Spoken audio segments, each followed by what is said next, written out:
আসসালামু আলাইকুম। এখন দেখবেন সংবাদ শিরোনাম।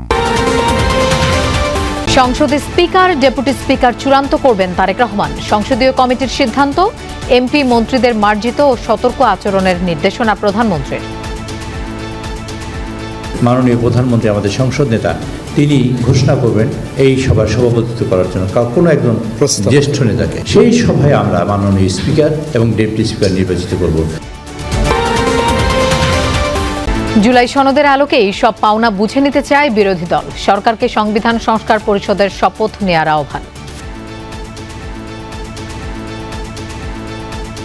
জুলাই সংস্কারের যে প্রস্তাব, সেই প্রস্তাবটা পুরোপুরি বাস্তবায়ন হোক।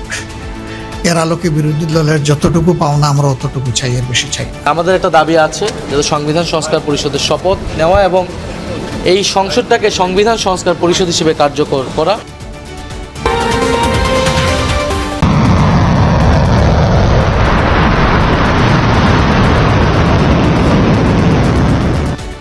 দুই টন ওয়ারহেডবাহী মিসাইল ছুড়ল ইরান।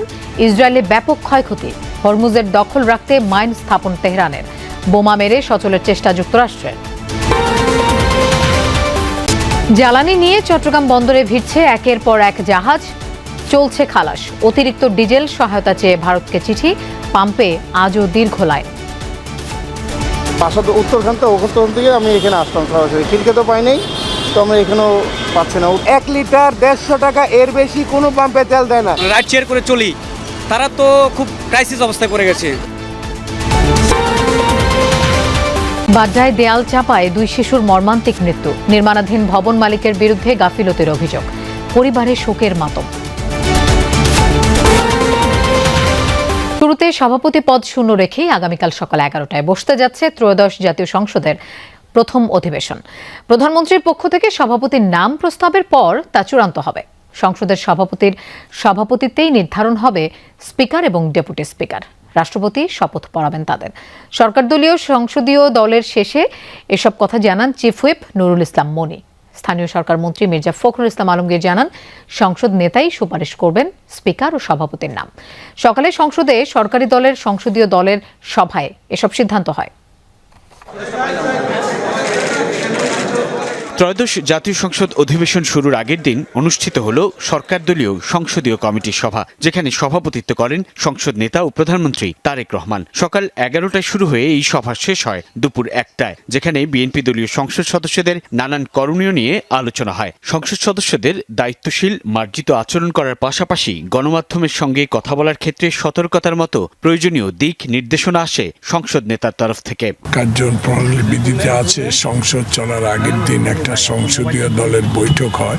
সেই বৈঠকে নানা দিকে কেমনে সংসদ চলবে, আমাদের ম্যানিফেস্টো, আমাদের যে কর্মসূচি, আমাদের যে স্বপ্ন, এটা বাস্তবায়ন করার জন্য সবার ভূমিকা দায়িত্ব মুখে বললে হবে। সংসদ অধিবেশনে আমাদের যে কার্যক্রম, সেসব নিয়ে আমাদের একটা ধারণা দেওয়া হয়েছে এবং মাননীয় প্রধানমন্ত্রী এবং সংসদ নেতার উপরে স্পিকার, ডেপুটি স্পিকার ইত্যাদি নিয়োগের সর্বসম্মত সিদ্ধান্ত হয়েছে। সংসদীয় কমিটির এই সভায় স্পিকার, ডেপুটি স্পিকার ও সভাপতি নির্ধারণে ভার দেওয়া হয় সংসদ নেতা ও প্রধানমন্ত্রী তারেক রহমানকে। পার্লামেন্টারি পার্টির বৈঠক যা হয় বিভিন্ন বিষয় নিয়ে, সংসদ শুরু হচ্ছে, তো সেই সব বিষয় নিয়ে একই সঙ্গে আমরা পার্লামেন্টের সব দায়িত্ব নিয়ে আলোচনা হয়েছে। স্পিকার এবং ডেপুটি স্পিকারকে শপথ গ্রহণ করাবেন রাষ্ট্রপতি। এরপরে আবার অধিবেশন বসবে।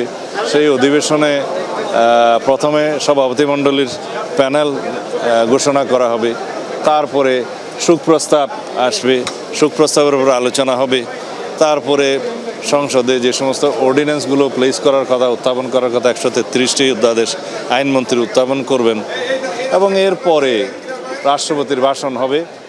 তার আগে সংসদের কয়েকটি কমিটি নির্বাচিত হয়। সংসদীয় কমিটি বৈঠক শেষে সংসদ ভবনের এলডি হলে সংবাদ সম্মেলনে চিফ হুইপ মোহাম্মদ নুরুল ইসলাম সংসদে বিরোধী দলের গঠনমূলক ভূমিকা ও সহযোগিতার প্রত্যাশা করেন। আমাদের যেহেতু পুরনো স্পিকার নাই, ডেপুটি স্পিকার নাই, আমরা সংসদে একটা খালি চেয়ার দিয়ে শুরু করব। মাননীয় প্রধানমন্ত্রী আমাদের সংসদ নেতা, তিনি ঘোষণা করবেন এই সভার সভাপতিত্ব করার জন্য কোনো একজন জ্যেষ্ঠ নেতাকে। সেই সভায় আমরা মাননীয় স্পিকার এবং ডেপুটি স্পিকার নির্বাচিত করব। স্পিকার এবং ডেপুটি স্পিকার নির্বাচনের ক্ষেত্রে আমরা সংসদ নেতাকে দায়িত্ব দিয়েছি, সিদ্ধান্তটা তিনিই দেবেন। ত্রয়োদশ সংসদের প্রথম অধিবেশনে মেয়াদ নিয়েও আলোচনা হয় সংসদীয় কমিটির সভায়, তবে তা নির্ধারিত হবে 15 মার্চ সরকার দলীয় সংসদীয় কমিটির পরবর্তী সভায়। মহান জাতীয় সংসদ, যে সংসদে সাধারণ জনগণের জনপ্রতিনিধিত্ব নিশ্চিত করার জন্য রাজনৈতিক দলগুলোর কত আন্দোলন সংগ্রাম কিংবা রাজপথে টান টান সেই সব উত্তেজনা, অবশেষে গণ অভ্যুত্থানের পর একটি কার্যকর জাতীয় সংসদ দেখার প্রত্যাশায় সাধারণ মানুষ। সুষ্ঠু নির্বাচনের মধ্য দিয়ে বা গ্রহণযোগ্য নির্বাচনের মধ্য দিয়ে যে ত্রয়োদশ জাতীয় সংসদ গঠিত হলো, সেটির প্রথম অধিবেশন অনুষ্ঠিত হতে যাচ্ছে বৃহস্পতিবার।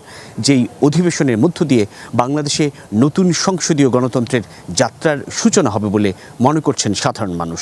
আর সেই সাধারণ মানুষ প্রত্যাশা করছেন এই সংসদ হয়ে উঠবে কার্যকর, সঠিক আইন প্রণেতাদের দায়িত্বশীল ভূমিকায় বাংলাদেশ হয়ে উঠবে গণতান্ত্রিক। জুলাই সনদের আলোকেই ডেপুটি স্পিকার সহ সকল পাওনা বুঝে নিতে চায় বিরোধী দল, অন্যথায় নয়। গণভোটে পাশ হওয়া সব প্রস্তাব বাস্তবায়নে সংসদের পাশাপাশি রাজপথেও ভূমিকা রাখার কথা জানিয়েছেন বিরোধী দলীয় নেতা ডাক্তার শফিকুর রহমান। 24কে অগ্রাহ্য বা পাশ কাটিয়ে গেলে 26-এর নির্বাচন জাতির জন্য কোনো সুফল বয়ে আনবে না বলেও মন্তব্য করেন তিনি। আর বিরোধী দলের চিফ হুইপ নাহিদ ইসলাম বলেছেন, সরকারি দলের সংবিধান সংস্কার পরিষদের শপথ নেয়ার দাবি অব্যাহত রাখবেন তারা। ত্রয়োদশ জাতীয় সংসদের প্রথম অধিবেশন সামনে রেখে বুধবার বৈঠকে বসে বিরোধী দলের সংসদ সদস্যরা। জাতীয় সংসদ ভবনের সভাকক্ষে বৈঠকে সভাপতিত্ব করেন বিরোধী দলীয় নেতা জামাত আমির ডাক্তার শফিকুর রহমান। বৈঠক শেষে সংসদের এলডি হলে সাংবাদিকদের তিনি বলেন, ডেপুটি স্পিকার সহ বিরোধী দলের সকল প্রাপ্য জুলাই সনদের আলোকেই বুঝে নিতে চান তারা। জুলাই সংস্কারের যে প্রস্তাব, সেই প্রস্তাবটা পুরোপুরি বাস্তবায়ন হোক। এর আলোকে বিরোধী দলের যতটুকু পাওনা আমরা অতটুকু চাই, এর বেশি চাই না। ওই প্রস্তাবেই আছে যে একজন ডেপুটি স্পিকার বিরোধী দল থেকে হবেন।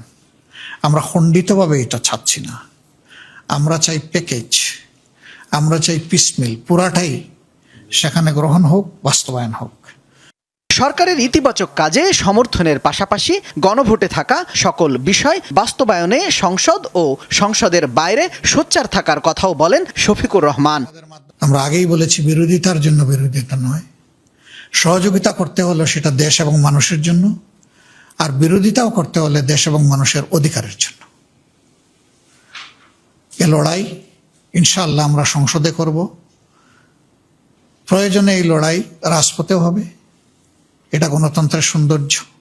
বিরোধী দলীয় চিফ হুইপ নাহিদ ইসলাম সরকারকে সংবিধান সংস্কার ও জুলাই সনদের আলোকে কাজ করার আহ্বান জানান। যে সংবিধান সংস্কার পরিষদ শপথ যেহেতু আমরা নিয়েছি, সংবিধান সংস্কার পরিষদের সদস্য